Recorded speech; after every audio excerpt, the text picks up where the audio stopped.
Why do I always do that? Friends, we're going to start our process of, as my late father would say, making closure. He was a social worker.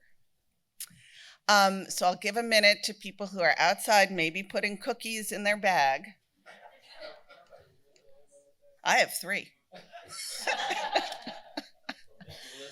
Yeah, I would. Yeah, that's why I always have a big bag. And if you're ever hungry, just kidding. Bless you. This has really been an extraordinary experience. I think I experienced the summit very differently than the participants. And being so involved in the design of this event is, to me, really one of the most, if not the most important part of my work at the foundation. Because this time is really magical together. Is the work that we're doing is so complex. I had the absolute pleasure of being in the parity action track in psychiatric advance directives. I stuck my head into research, and I sat in here for a bit with Gray, and I thought, some of these issues are so complex, and there's so many forces at work. But when I'm at the summit, I feel as if, we got this. And we do. And I think that, the themes that we've discussed around patience, around the importance of history, the importance of really listening to one another and being in community, remembering our history, telling the stories that we haven't told yet. That was something I was really thinking about with Antonia's reflections on all of those powerful journalistic entities so close to Crownsville, and yet none of that story was told until 19-year-old Antonia started to tell it. So what does that mean for all of us? It means that the work continues. It means that we have to engage in deep listening, in community with one another, and really be present. And remember that we're all still learning. And I think that's the best part of life, is remaining curious, in community, and always learning. And of course, eating great food with wonderful people and laughing. So I thank you all for your participation in the movement as a whole and in this summit. One more shameless plug for the QR code wouldn't be the same without one. But we really do take your input very seriously. These action tracks were designed in response to input. If they worked, if they didn't, if they could have been improved, we're frequently trying new things. So please share with me so that I can continue to do the best I can do. And thank you all. I'm going to welcome Bill to the stage to say goodbye and make his closure.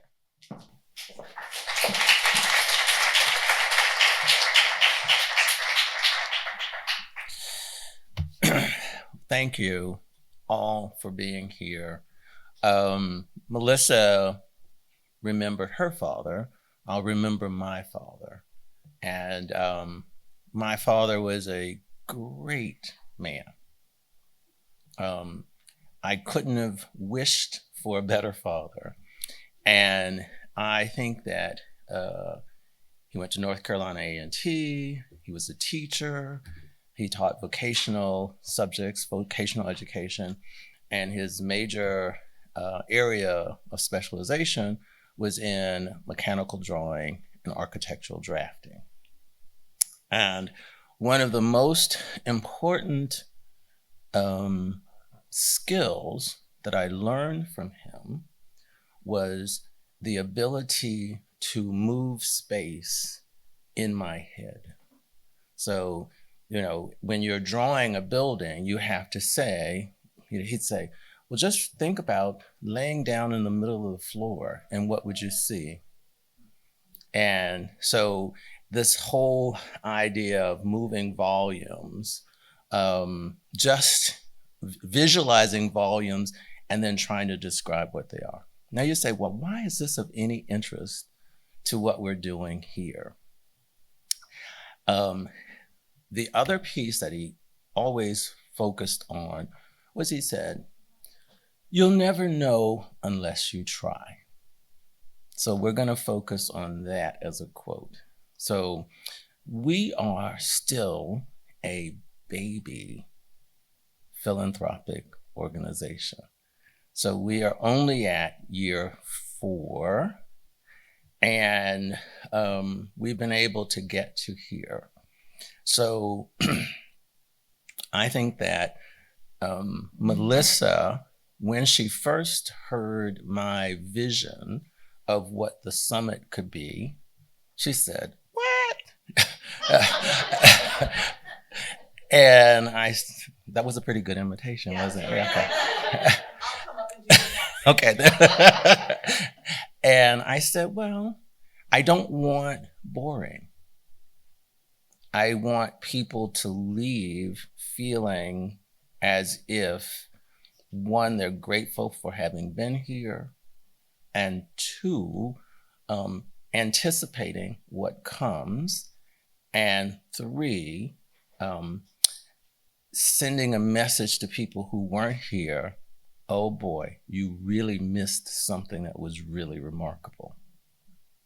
So I think that might have been the 3. I can't think of any others, but those were for sure on the list. We said we were not going to have talking heads. We weren't going to have boring, because, remember, I'm a psychiatrist, have a part of my career was spent in academic medicine. And if you want to see boring, I didn't say that out loud because this is but when you have the slides and the objective of the talk, and then I'm going to say what the talk is, and then I show the slides, and then I talk about why I don't have tenure, or whatever. All of those great things that happen in those medical conferences, and you wonder why nothing happens, because people are anesthetized at the end of the meeting. So I would say we wanted absolutely the opposite. So I hope, and it feels like people are energized. It feels like people are stretched. So beyond what even you might ever expect that you could be able to do. And I think, so I'll end with my father's quote: "You'll never know unless you try." And thank you all for letting us do this. Thank you.